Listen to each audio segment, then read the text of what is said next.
quad licet IOV, non-licet bovi. Whoa. Look at you, breaking out the Latin right at the top, getting all classy on us. Hey, I'm trying to elevate the discourse here in the tavern, but seriously, that phrase, it's the skeleton key. It's the key for everything we are about to get into today. Break it down for him.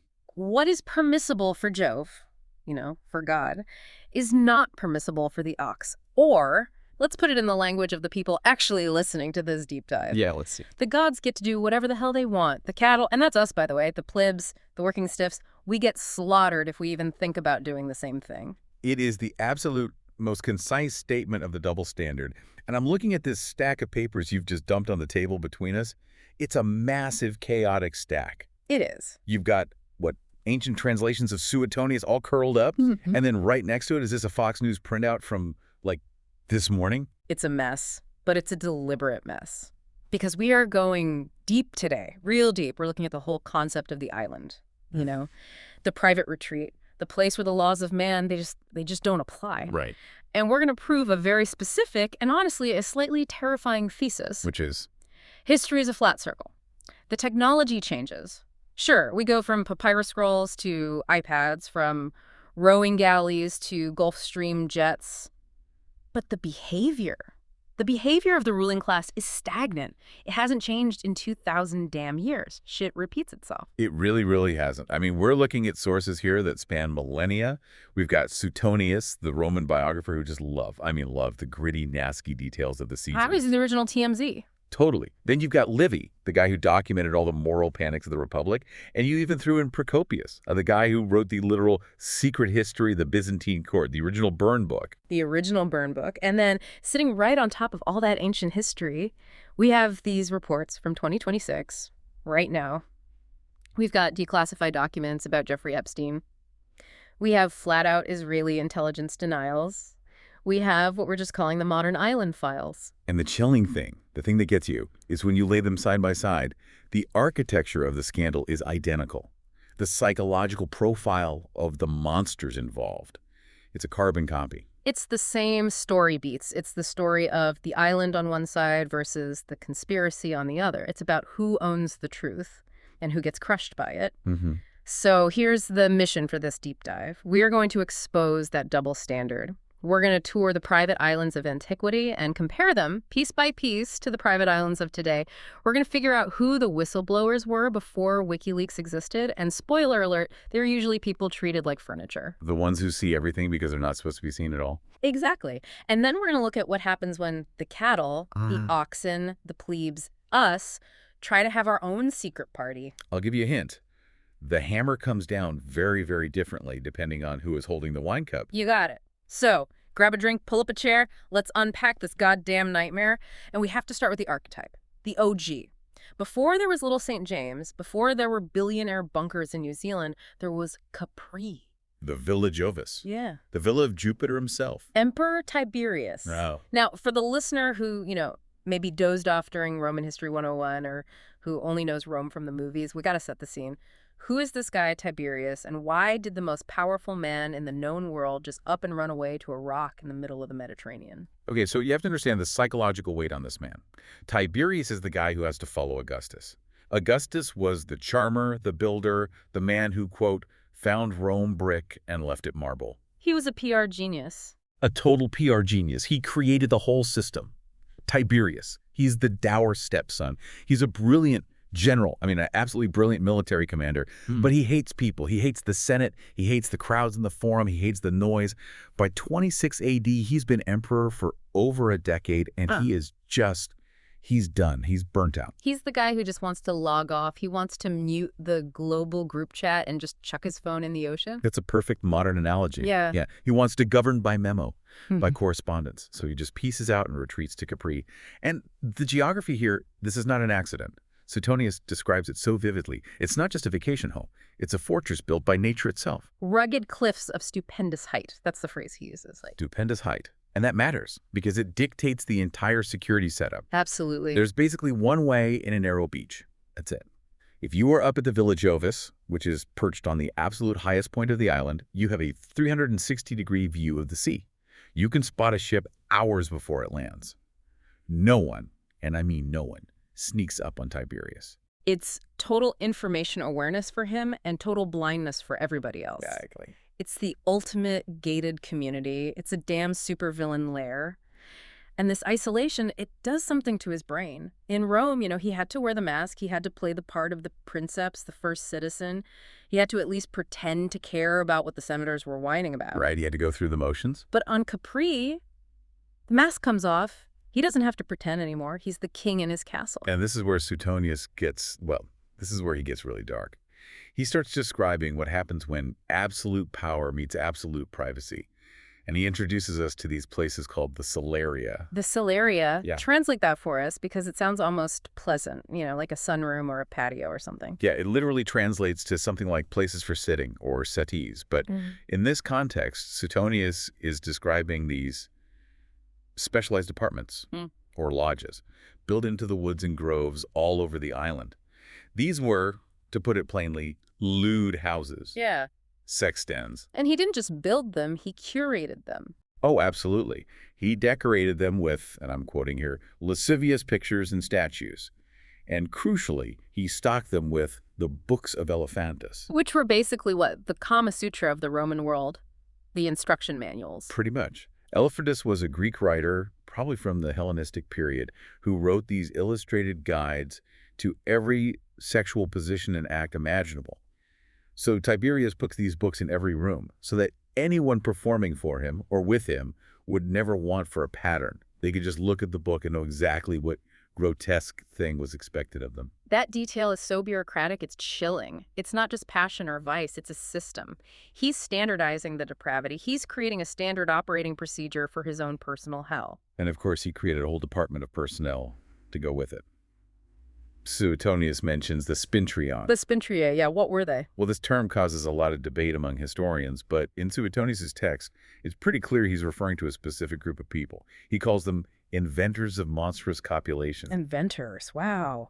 Yeah, and Tiberius would arrange them in what he called a triple chain, a human chain of sexual acts, to perform in front of him just to inflame his languid appetite. That phrase sticks with me. Languid appetite.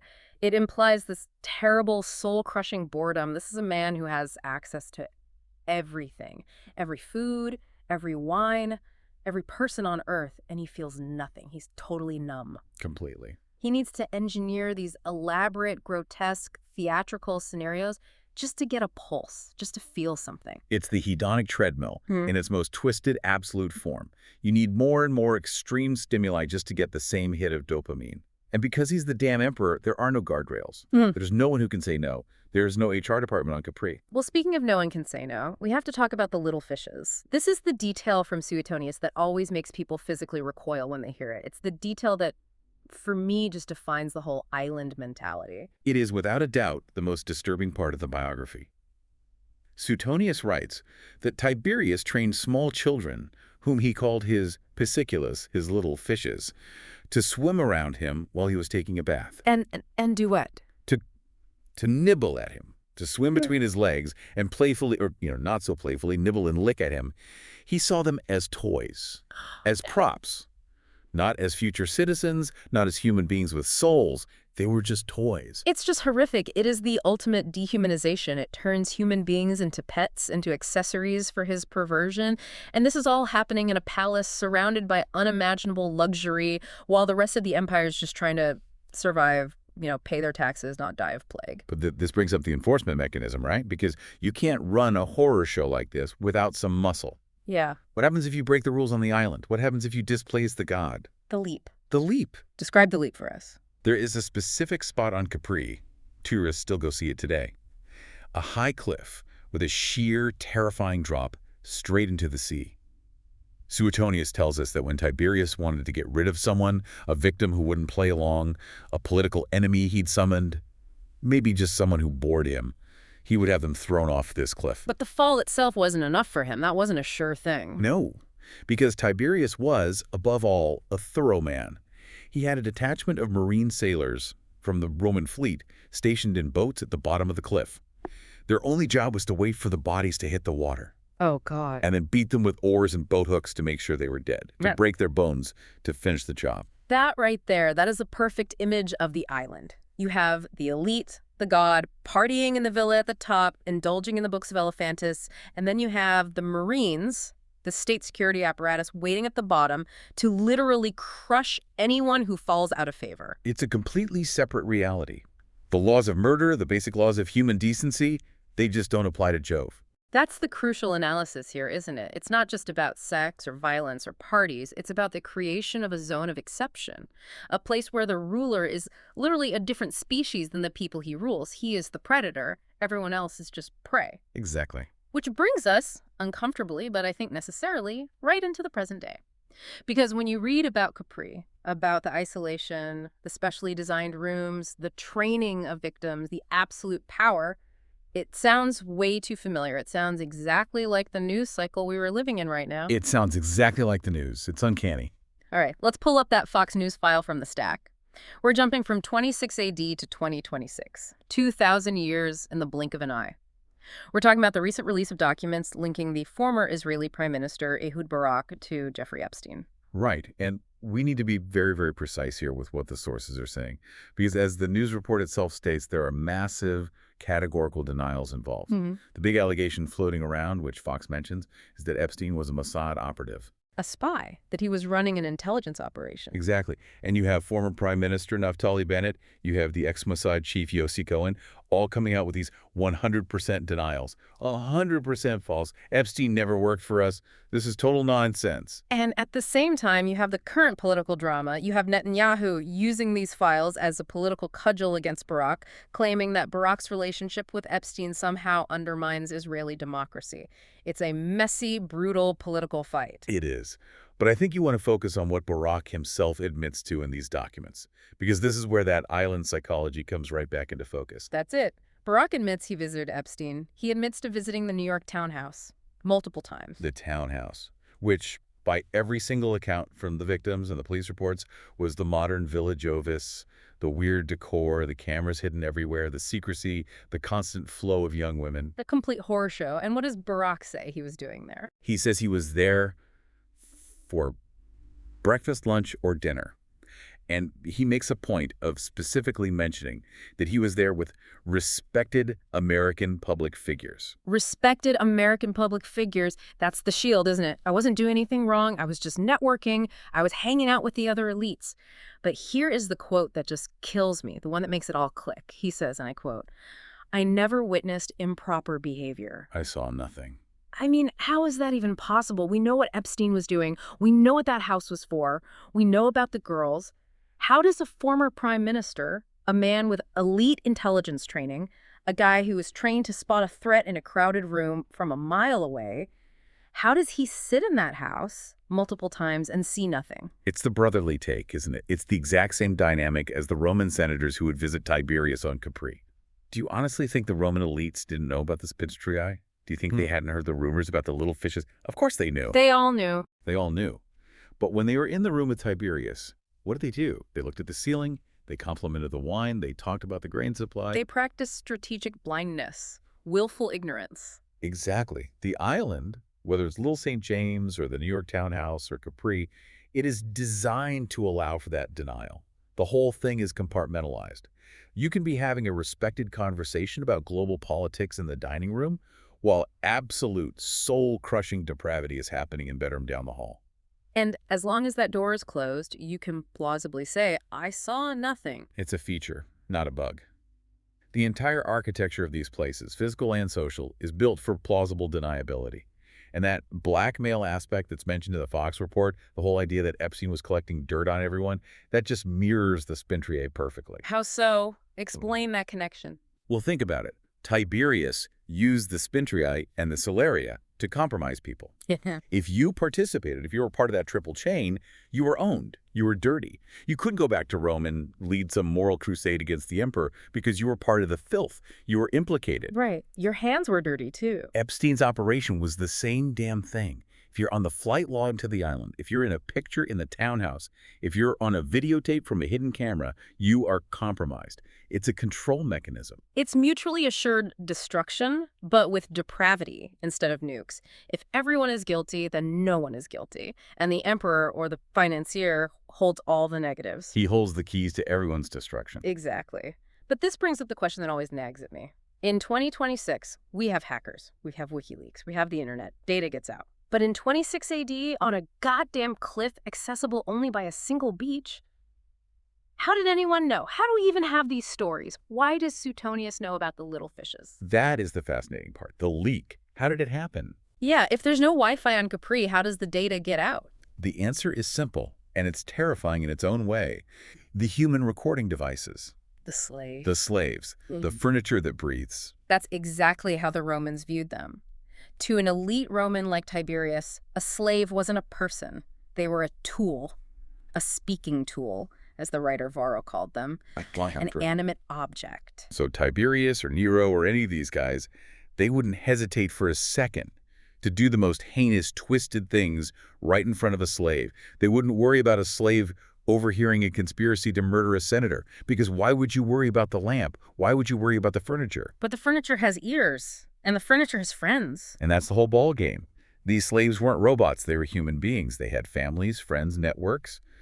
The household slave who has to dress the emperor in the morning, he talks to the cook in the kitchen. The cook goes to the market to buy lentils and saltfish. And he talks to the shopkeeper. The shopkeeper talks to the bathhouse attendant. And suddenly, the secret history of what's happening on Capri is all over the Subura, the roughest neighborhood in Rome. It's the rumor mill. The Romans even had a goddess for it, Fama, the goddess of rumor. And it was incredibly efficient.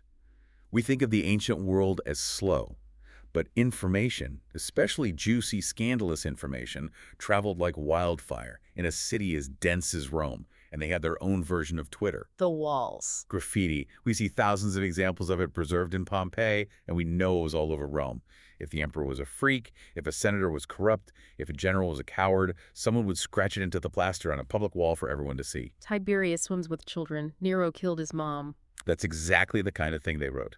It was the public feed. It was unmoderated, completely uncensored, and impossible to stop. You'd have to repaint the entire city every morning. So the slaves are the whistleblowers. They are the original Julian Assanges, the Chelsea Mannings of antiquity. They are the ones leaking the island files. But sometimes, sometimes the leak doesn't come from the inside. Sometimes someone just stumbles upon the truth by accident. You're thinking of The Fisherman. I am 100% thinking of The Fisherman. This is one of my favorite dark comedies in all of Suetonius. It perfectly, brutally illustrates the gods versus cattle dynamic. It's the perfect story for this tavern. You gotta tell it. All right, so Tiberius is on Capri. He is in full paranoid do not disturb mode. He wants total privacy, total security. And this poor local fisherman, probably just a guy trying to feed his family, he catches a massive mullet, a huge prize fish. And he thinks, jackpot. Right. This is my lottery ticket. He thinks, if I bring this incredible fish to the emperor, I'll get a huge reward. This is my ticket out of poverty. He'll make me rich. So he does something incredibly brave and incredibly stupid. He scales the cliffs. He climbs the stupendous cliffs from the backside of the island. He bypasses the guards at the beach. He performs this incredible feat of mountaineering skill just to deliver a fish. He hauls this giant mullet all the way up the cliff. He finally gets to the top, exhausted, bleeding. He finds the emperor taking a walk in his secluded spot. He runs up all proud and presents the fish. Look, Caesar, what I have brought for you. And he's expecting a bag of gold. He's expecting a pat on the back. He's expecting a simple thank you. Instead, Tiberius looks at him and sees only one thing: a security breach. He's not thinking, what a nice fish. He's thinking, if this idiot fisherman can climb the cliff, an assassin can climb the cliff. Precisely. Tiberius is terrified, and his terror immediately turns into rage. He orders his guards to take the mullet, this rough-scaled, spiny, dead fish, and scrub the fisherman's face with it. They rub the raw fish all over his face. It's brutal, it's degrading, it's humiliating. The poor guy is bleeding. His face is being shredded by his own damn gift. And in the middle of this torture, the fisherman, maybe in shock, tries to find a silver lining. He tries to make a joke or just expresses relief that it wasn't worse. He screams out, "Thank the gods I didn't offer him the giant crab I also caught." Because apparently he had a massive crab in his basket, too, the other prize of his catch. And Tiberius hears this, and he stops the guards, and he says, "Oh, You have a crab, bring me the crab. And he orders them to take the crab and shred the man's face with that too. It is the darkest punchline in history. It's absolutely brutal. But the analysis here, I mean, it writes itself. The fisherman is the journalist. He's the hacker. He's the guy who gets too close to the truth, thinking he's doing a public service, or maybe just thinking he can play the game and get a reward. And he finds out that the game is rigged. The punishment was never about the fish. The punishment was for piercing the veil, for violating the sacred privacy of the god. The elite lash out with insane force when they lose control of their environment. The fisherman was a walking, talking reminder that Tiberius wasn't perfectly safe, and for that, the fisherman had to be destroyed.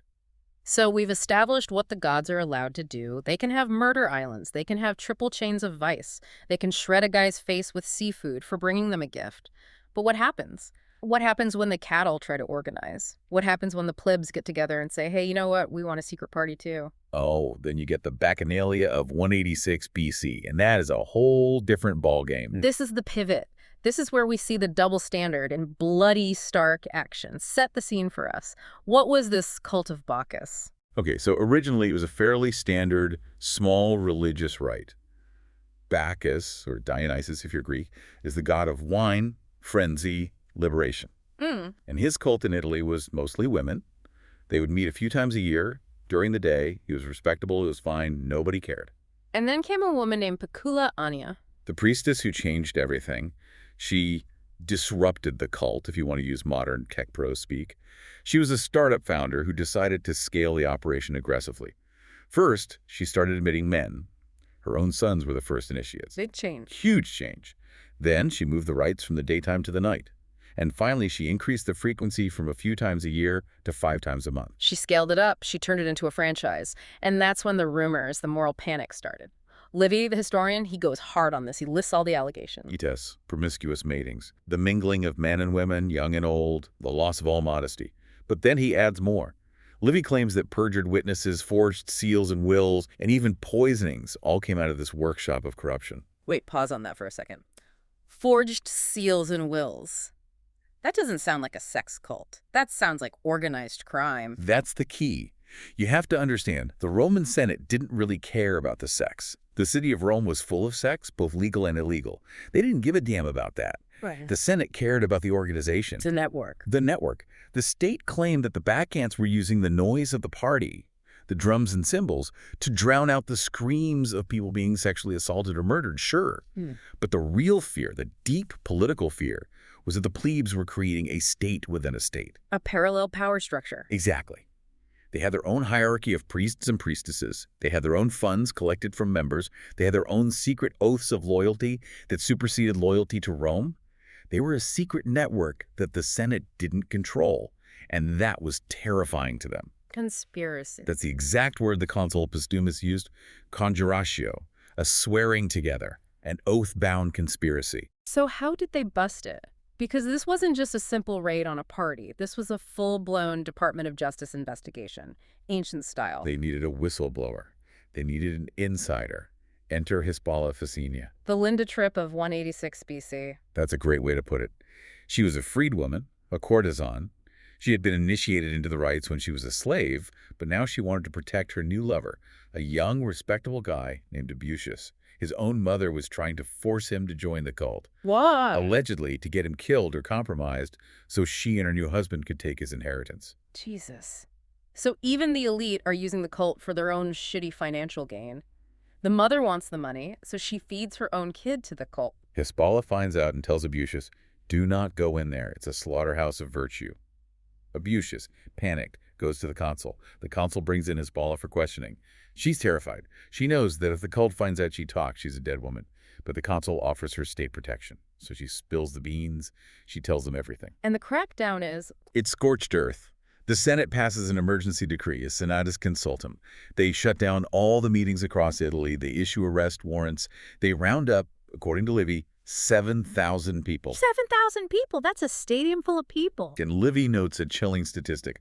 More were executed than were imprisoned. It was a mass execution, a purge. It was a purge. And the main charge wasn't you drank too much wine and danced naked. The charge was conspiracy against the state. And here it is. Here is the quod licet Iovi moment. Tiberius can have the Celeria, he can have the books of Elephantis, he can have his little fishes, he can throw people off a cliff, and it's just private life. It's his eccentricity. Because he is the state. His vices are his own business. But when the plebs get together, when the cattle herd up and start having their own secret rituals, their own oaths of loyalty, their own financial networks, that is an existential threat to the established order, and it must be crushed utterly. It's all about control. The elite cannot tolerate a rival power center. If the plebs are partying, they might be plotting. If they are forging wills, they are subverting the property laws that keep the elite rich. So you execute thousands of them. You ban all secret meetings of more than 5 people. You make damn sure the cattle stay in the field where you can see them. It reminds me so much of how modern governments react to, I don't know, things like crypto or end-to-end encrypted messaging apps or any kind of independent financial network. Exactly. The official line is always, oh, it's for money laundering, it's for terrorists. And maybe some of it is, but mostly it's something they don't control. It's a conspiracy. Meanwhile, the elite banking systems are doing the exact same shady shit offshore in the Caymans, and that's just called business. Private wealth management. Right. The island versus the conspiracy. If you do it on a yacht in international waters, it's fine. If you do it in a basement in the Suburra, it's a crime against the state. Now, I want to pivot slightly here because all this depravity, all this power, it takes a physical toll. You can't live like Tiberius and be healthy. You can't be that evil and paranoid without it showing up on the dashboard, so to speak. We have the source here we're calling the Island Files that does a sort of Oura ring analysis of these guys. Biohacking the ancient elite. I like it. Exactly. So let's look at the health specs of an elite freak like Tiberius. What does his Whoop score look like on an average day on Capri? It's in the black zone. It's got to be. 0% recovery. Think about it. He's paranoid. He's probably not sleeping. He's up all night indulging his languid appetite. Suetonius describes him vividly. He walked with a stiff neck. He frowned constantly. He was mostly silent. The stiff neck, that's stress. That is the physical manifestation of constantly looking over your shoulder because you think someone is going to stab you at any moment. And the skin. Yeah. Suetonius is very specific. He mentions his face was covered in pimples or eruptions and that he used plasters to try and hide them. Is that stress acne?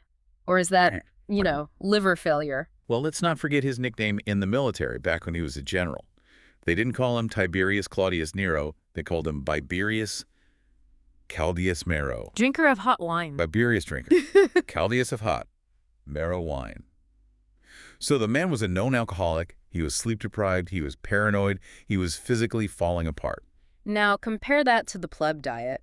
The source here mentions lentils and saltfish. High protein. Low inflammation. If you're a pleb, you're walking everywhere. You're doing manual labor. You're physically robust. You're doing cardio every single day just to survive. You can't afford to be a wreck. So the cattle are actually healthier than the gods. Physically, yeah, in many ways. The gods are rotting from the inside out. They're eating peacock tongues, which, by the way, has a terrible protein ROI. It's all cartilage and fat. It's just a flex. I'm eating a tongue because I can afford to waste 99% of the peacock. It's pure decadence. And decadence is physically destructive. It's a small comfort, maybe, to the poor fisherman getting his face scrubbed with a crab. But Tiberius was a miserable son of a bitch. He was a prisoner on his own island. He wrote a letter to the Senate near the end of his life. We have the text. It's absolutely incredible. Oh, yeah. It's one of the most revealing documents in all of antiquity.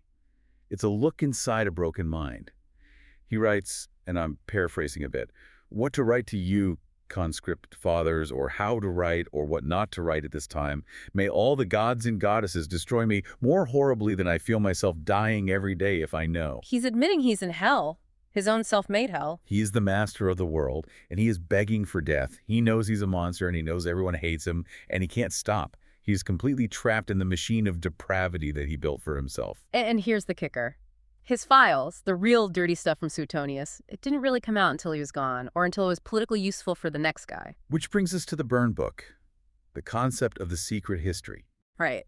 We mentioned Procopius earlier. Explain what the Anecdota is, because it's the perfect model for this. Okay, so Procopius was the official court historian for the Byzantine Emperor Justinian. He wrote the official histories, the wars, the buildings, and in those books, Justinian is a genius, a saint, a conquering hero. He's the guy on the coin. It's the press release. It's the campaign biography. It's the official narrative. But at night, in secret, Procopius was writing the Anecdota, which means Unpublished Things, or The Secret History. And in this book, my God, he goes off the deep end. How so? He says Justinian is literally a demon. He claims he walks around the palace at night without a head.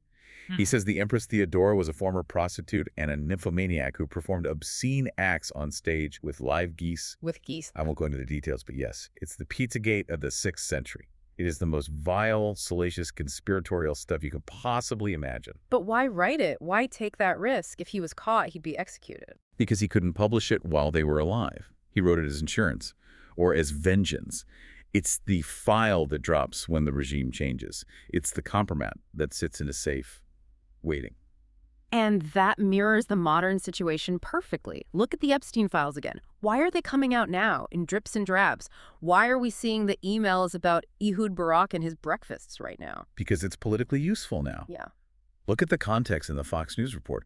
Who is attacking Barak with this information? Netanyahu. Why? Because Barak is one of the leaders of the massive protests against Netanyahu. So Netanyahu, or his political allies, opens the safe. They pull out the island file, they leak it to the press, and they say, look, your hero, this great protest leader, was hanging out with a monster. It's not about justice for Epstein's victims. Let's be real. If it was about justice, these files would have been made public 10 years ago. It's about ammunition. It's about destroying a political rival. The files are a weapon. In ancient Rome, they used professional informers, delators. These were guys who made a living accusing powerful elites of treason or immorality. Yeah. If you wanted to take down a rival senator, you hired a delator to dig up dirt on what he was doing in his private villa. And if you couldn't find any dirt, you just invented it. You claimed he was consulting astrologers about the emperor's death, or that he was sleeping with his sister, or that he was secretly part of a foreign superstition. Like the Bacchanalia. Exactly. The accusation itself is the weapon, and the file, whether it's a papyrus scroll or a PDF or a text message history, is just the delivery system for that weapon. So let's bring this whole ugly thing full circle. We've toured the Villa Jovis, we've looked at the Fox News ticker, we've seen the mass arrests of the Bacchanalia, we've watched the fishermen get the crab treatment. What does it all mean? What's the takeaway? It means that the fundamental dynamic of power is constant. The elite will always try to retreat to their islands. They will always try to create these zones of exception where they can play God. They will indulge in things that would get a normal person, a pleb, thrown in jail, or worse. And they rely on the silence of the help to keep it all going. They rely on us, the cattle, to just keep our heads down, keep grazing, and not look up at the villa on the cliff. Until the help talks. Or until a rival elite decides it's time to weaponize the secret. But for the cattle, for the ox, the lesson is pretty damn bleak. If you try to mimic the gods, if you try to create your own secret society, your own island, the hammer comes down. And it comes down hard. Quod licet Iovi, non licet bovi. The technology of surveillance has changed. We have smartphones with cameras in every pocket instead of slaves standing silently in the corner. We've leaked emails and flight logs instead of graffiti on a wall. But the rule remains exactly the same. So here's the provocative thought I want to leave you with. We know about Tiberius because Suetonius wrote it all down decades later. We know about Epstein because the files are slowly politically leaking out. But those are the ones who got caught. Those are the ones who fell from power. Right. History is written by the survivors, but sometimes the dirt survives too. Who is on the island right now as we speak? Who is the modern Tiberius sitting on a cliff somewhere looking down at the rest of the world, confident that his security team, his Marines, are waiting at the bottom to crush anyone who talks? Which billionaire, which politician, which respected public figure is swimming with the fishes right now? And maybe more importantly, who is the fisherman climbing that cliff right now with a gift in his hand, having no idea he's about to walk straight into a buzzsaw? That's the question. Because there is always a fisherman. Curiosity is human nature, and eventually he makes it to the top. Let's just hope, for his sake, he doesn't bring the crab. Don't bring the crab. That's the lesson of 2,000 years of history. And if you see a cliff with a fancy villa on top, maybe just stay on the beach. Thanks for diving deep with us. Keep your eyes on those cliffs. See you next time.